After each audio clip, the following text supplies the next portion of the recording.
Integral exercise 7.2 के अब तक के वीडियो में हम 28 तक के क्वेश्चन सॉल्व कर चुके हैं। इस वीडियो में हम 28 से आगे 29 से लेके और 33 तक के क्वेश्चन सॉल्व करेंगे।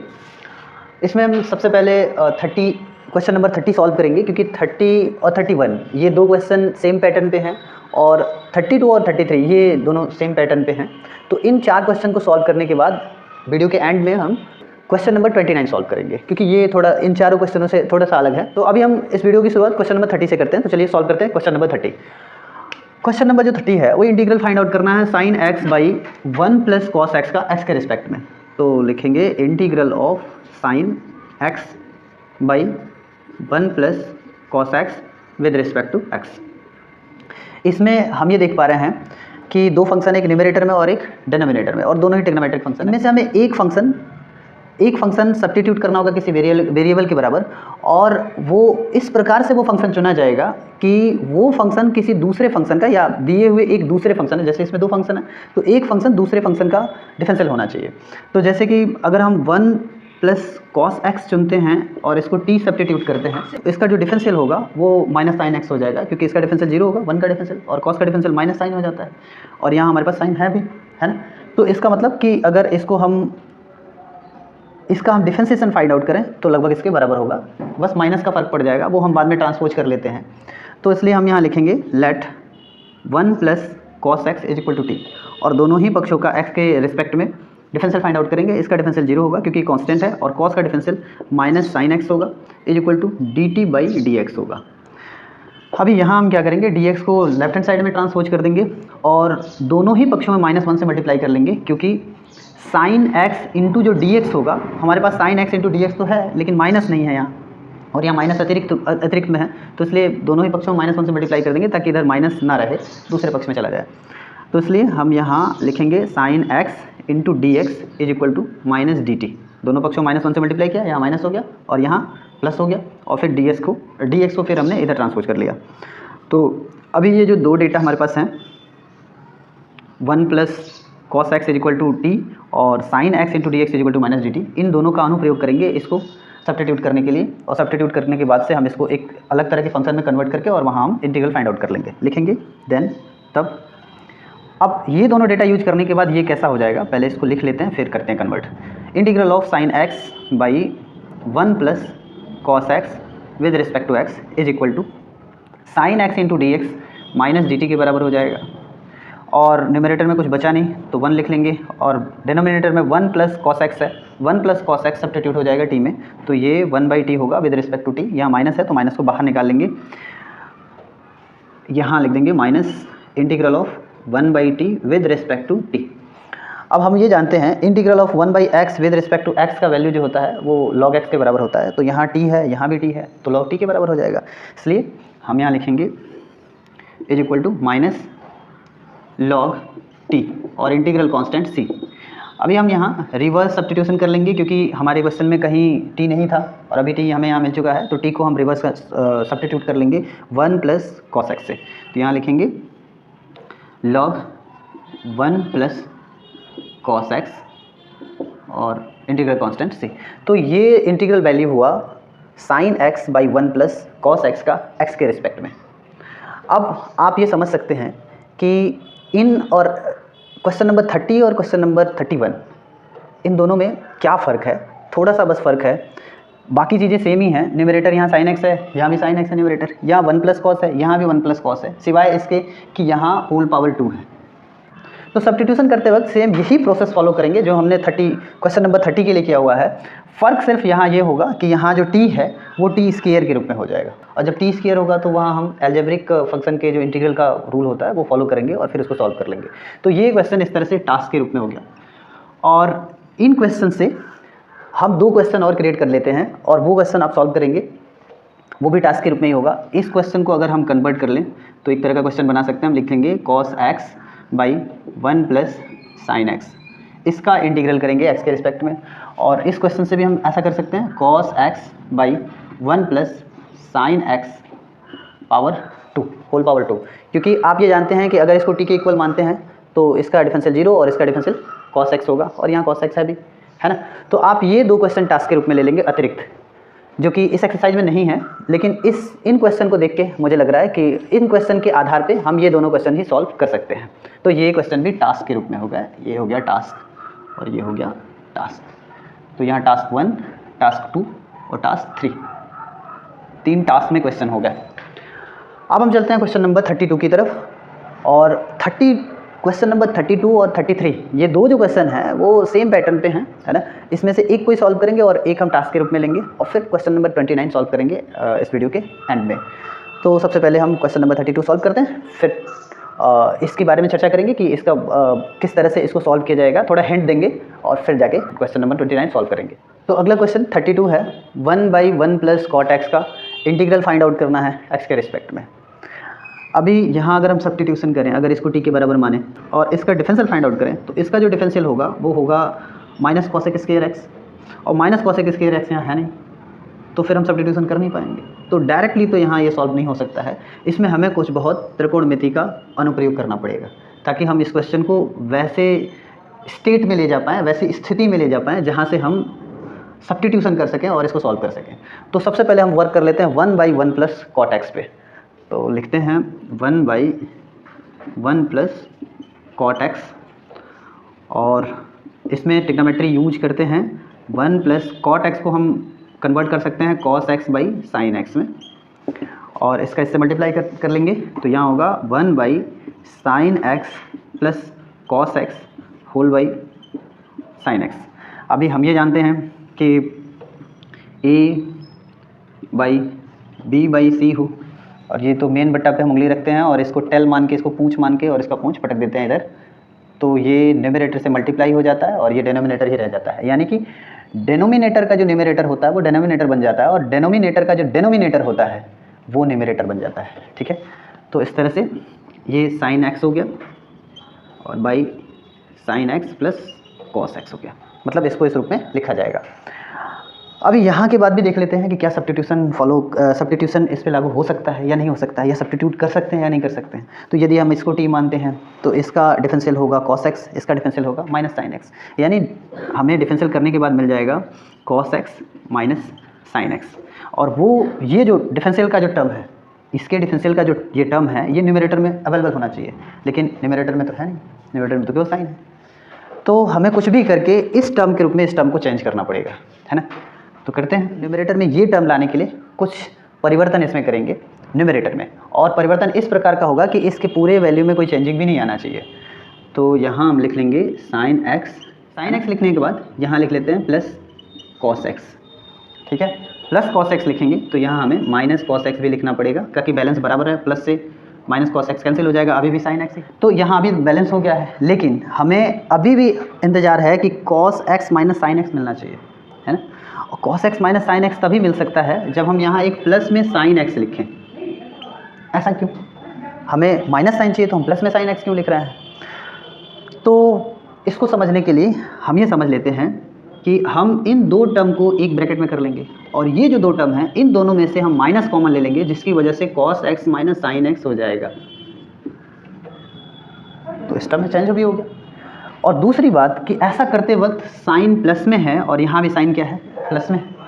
तो साइन कितने साइन हो गए, 2 साइन हो गए, जबकि साइन है कितने हमारे पास, 1 साइन। तो 2 साइन न्यूमरेटर में जब हो गया, न्यूमरेटर में 2 साइन हो गया, तो डिनोमिनेटर में भी हमें 2 से मल्टीप्लाई करना पड़ेगा। तो यहाँ हम न्यूमरेटर डिनोमिनेटर में कितने मल्टीप्लाई कर लेते हैं, 2 से।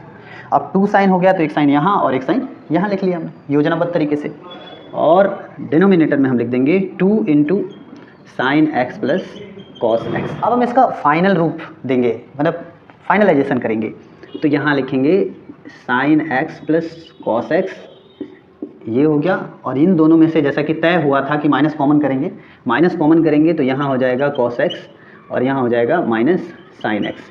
ये प्लस में चेंज हो गया कॉस, और साइन जो है माइनस में चेंज हो गया, और पूरे का बटा 2 sine x plus cos x. तो अभी हम कर क्या सकते हैं कि 1/1 प्लस कॉट एक्स को हम चाहें तो इतना लिख सकते हैं, और चाहे क्या लिखना ही पड़ेगा, हमें इसका इंटीग्रल करना है तो हमें इतना लिखना ही पड़ेगा। तो हम अभी इसको इस टर्म के रूप में यहाँ लिख लेंगे, यहाँ लिखेंगे is equal to integral of 1/1 plus cot x था वो अब चेंज हो जाएगा sine x plus cos x minus cos x minus sine x. इसको इरेज कर देते हैं।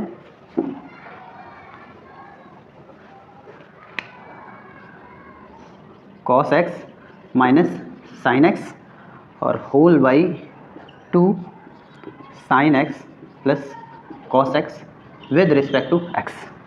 और हम यहाँ देख पा रहे हैं कि एक टर्म ये है और न्यूमरेटर में दूसरा टर्म ये है, तो एक टर्म को इसके साथ और फिर दूसरे टर्म को इसके साथ, मतलब डिनोमिनेटर को डिस्ट्रीब्यूट कर लेंगे दोनों ही टर्मों के साथ। तो यहाँ लिखेंगे integral of sine x plus cos x by 2 into sine x plus cos x with respect to x.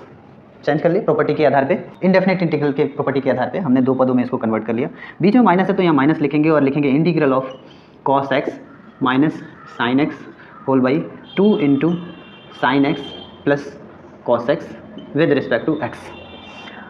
अब हम ये देख पा रहे हैं कि यहाँ numerator sine x plus cos x है और यहाँ denominator sine x plus cos x है, तो ये वन टाइम में कैंसिल हो जाएगा। यहाँ न्यूमरेटर में 1, डेनोमिनेटर में 2, यानी हाफ बचेगा। तो यहाँ लिख देंगे integral of half into d x, ठीक है, या integral of half with respect to x.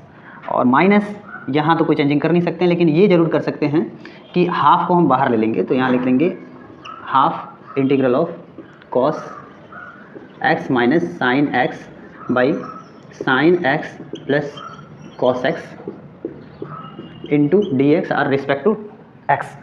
अब हम ये देख पा रहे हैं कि ये जो इंटीग्रल जिस पद का हमें फाइंड आउट करना था वो दो टर्म में बदल चुके हैं। तो इसको I1 मान लेंगे फर्स्ट इंटीग्रल, और इसको इंटीग्रल का सेकंड खंड या सेकंड पार्ट। तो I1 I2 करके इसको सॉल्व कर लेंगे अलग अलग। तो हम लिखेंगे let I1 is equal to integral of half with respect to x, और इसका इंटीग्रल फाइंड आउट करेंगे तो हाफ बाहर आ जाएगा, 1 का इंटीग्रल एक्स के रिस्पेक्ट में एक्स हो जाएगा और प्लस इंटीग्रल कांस्टेंट C1 हो जाएगा। And I2 is equal to ले लेंगे हाफ, जैसा कि यहाँ है half integral of cos x minus sine x by sine x plus cos x with respect to x. यहाँ हम सब्स्टिट्यूशन मेथड लागू करेंगे और यहाँ लिखेंगे again let sine x plus cos x is equal to t. यही पहले योजना बना था और इसी योजना के अनुसार इसको तोड़ा गया था। तो यहाँ हम ऐसा करेंगे और जब डिफरेंशियल फाइंड आउट करेंगे दोनों ही पक्षों का तो ये कॉस में बदल जाएगा। तो यहाँ लिखेंगे कॉस एक्स और ये माइनस साइन में बदल जाएगा, तो यहाँ लिखेंगे माइनस साइन एक्स, और यहाँ D t by d x होगा तो डी एक्स को दूसरी तरफ ट्रांसपोज कर लेंगे। तो यहाँ लिख देंगे डी एक्स और इज इक्वल टू यहाँ लिख देंगे डी टी, है ना। अब इन दो डेटाज का यूज करके और इसको इंटीग्रेट करेंगे। I2 is equal to half और यहाँ कॉस एक्स, यहाँ cos x minus sine x into d x का जो वैल्यू है वो यहाँ डी टी दे देंगे।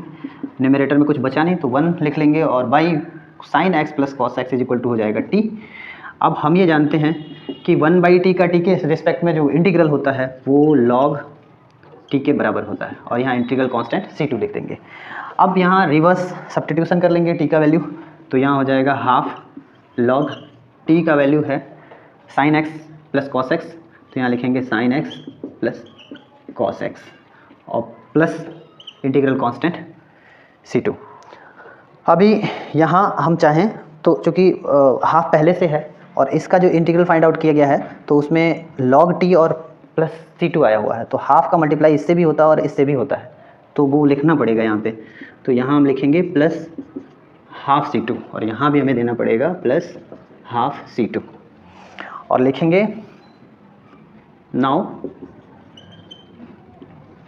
अब जो है हम ये कह सकते हैं कि इसका जो इंटीग्रल हुआ वो I1 माइनस हाफ I2 या I1 माइनस I2 के बराबर होगा।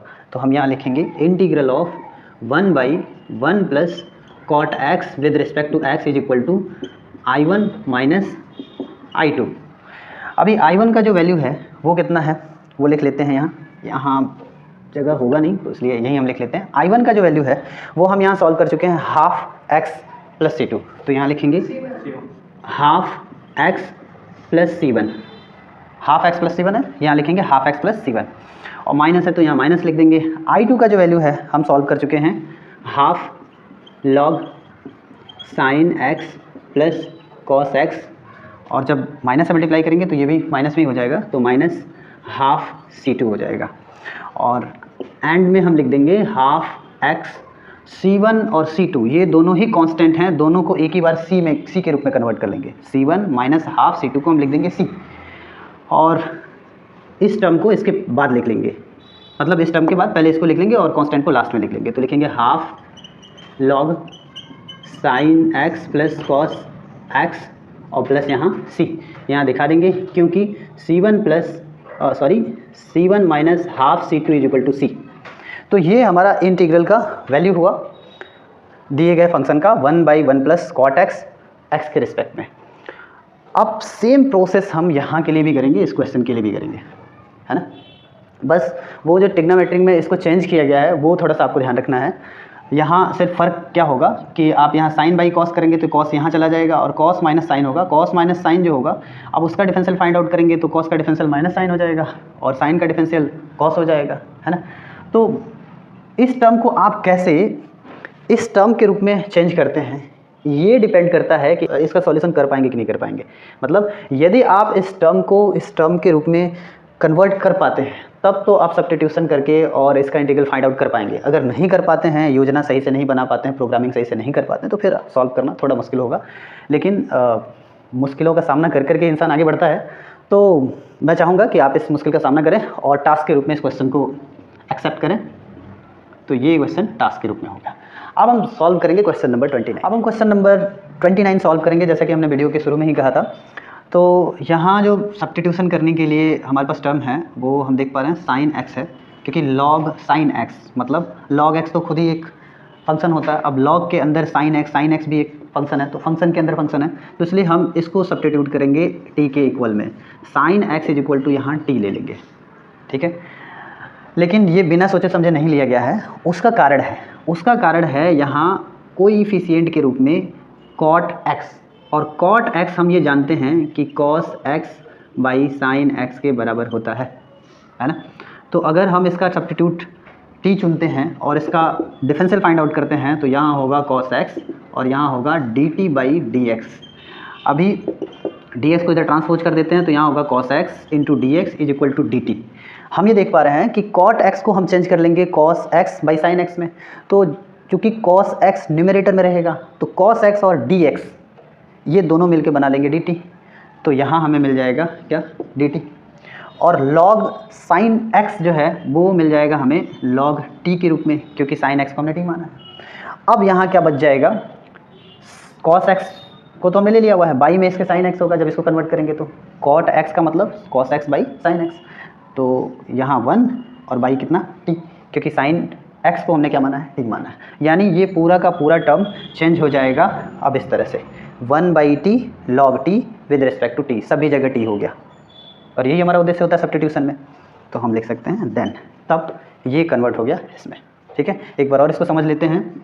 यहाँ लिखेंगे कॉट एक्स को लिखेंगे cos x by sine x log sine x पहले से है और यहाँ इंटू डी एक्स है। अभी ये और ये दोनों मिल करके बना देते हैं डी टी, जैसा कि हम यहाँ देख पा रहे हैं, है ना, डी टी। और ये इसके साथ चला गया, यहाँ कुछ बचा नहीं तो 1 लिख लेंगे, 1 बाई साइन एक्स को टी और लॉग साइन एक्स को लॉग टी। तो हो गया चेंज। अब हम यहाँ ये देख पा रहे हैं कि हमारे पास दो फंक्शन हैं, एक फंक्शन 1/t और एक फंक्शन log t और विद रिस्पेक्ट टू t। तो दो फंक्शनों का जो प्रोडक्ट है उसका फॉर्मूला अभी तक हमने पढ़ा नहीं है। अभी तक हमारे पास जो फॉर्मूला है उस फॉर्मूले के बेसिस पे इसको कैसे सॉल्व करें वो समझते हैं। तो हम ये देख पा रहे हैं कि अगर हम इसको किसी दूसरे वेरिएबल के इक्वल सपोज कर लेते हैं तो इसका डिफरेंशियल इसके बराबर होता है। तो यानी एक बार और सब्स्टिट्यूशन होगा, इसलिए इस क्वेश्चन को हमने लास्ट में रखा था, क्योंकि इसमें 2 बार सब्स्टिट्यूशन हमने वहीं देख लिया था कि 2 बार सब्स्टिट्यूशन होगा। तो इसलिए हम यहाँ लिखेंगे लेट दोबारा से मान लेते हैं कि log t को जो है हम u के बराबर मान लेते हैं और इसका डिफरेंशियल कर देते हैं t के सापेक्ष। तो log t का t के सापेक्ष डिफरेंशियल करेंगे तो वो होगा 1/t और यहाँ हो जाएगा du/dt। dt को दूसरी तरफ ट्रांसपोज करेंगे तो ये हो जाएगा 1/t into d t is equal to d u. और ये टर्म ये दोनों टर्म का यूज फिर से यहाँ कर लेंगे, लिखेंगे देन तब integral of 1/t into d T वो डी यू के बराबर हो जाएगा और log t वो जो है u के बराबर हो जाएगा। और अब ये कन्वर्ट हो गया एक एल्जेब्रिक फंक्शन में, ठीक है, एक एल्जेब्रिक फंक्शन का उसके वेरिएबल के रिस्पेक्ट में इंटीग्रल फाइंड आउट करना है। तो यहाँ पावर 1 है, तो इसको सॉल्व करते वक्त लिखते हैं 1/n+1 यानी 1+1 और u पावर 1+1 और प्लस इंटीग्रल कांस्टेंट c। यहाँ इक्वल लिखेंगे 1/2 u पावर 2 और प्लस हो जाएगा c। अब हम यहाँ 2 बार रिवर्स सब्स्टिट्यूशन करेंगे। एक बार u को हम t के रूप में बदलेंगे, है ना, और उसके बाद से t को हम x के रूप में बदल लेंगे, जो कि हमारा मूल फंक्शन का वेरिएबल है ना। तो करते हैं हम यहाँ लिखेंगे इज इक्वल टू 1/2 यानी हाफ u का जो वैल्यू है वो log t के बराबर है। तो यहाँ लिखेंगे log t, और चूंकि u पे यहाँ स्केयर है तो यहाँ हमें स्केयर देना पड़ेगा, और प्लस c यहाँ लिख देंगे क्योंकि u जो है वो log t के इक्वल है, ऐसा हमने इसलिए चेंज किया हुआ है। फिर इक्वल लिखेंगे हाफ log t का वैल्यू, तो t का वैल्यू sin x के बराबर है, तो हम यहाँ से लिख देंगे sin x, और इस पूरे पे पावर कितना है 2 है, तो 2 लिख देंगे, और प्लस कितना c यहाँ लिख देंगे। यहाँ भी वैसे ही, क्योंकि जो t है वो sin x के बराबर है, इसलिए हमने t को sin x में रिवर्स सब्स्टिट्यूट या सब्स्टिट्यूट कर लिया हुआ है। तो ये जो है इंटीग्रल फंक्शन हुआ दिए गए फंक्शन का cot x into log sign x के रिस्पेक्ट में। इस वीडियो में इतना ही, मिलते हैं अगले वीडियो में बाकी के क्वेश्चंस के साथ। तब तक वीडियो देखते रहिए, लाइक शेयर करते रहिए ताकि हमारा भी हौसला अफजाई होता रहे। वीडियो देखने के लिए धन्यवाद।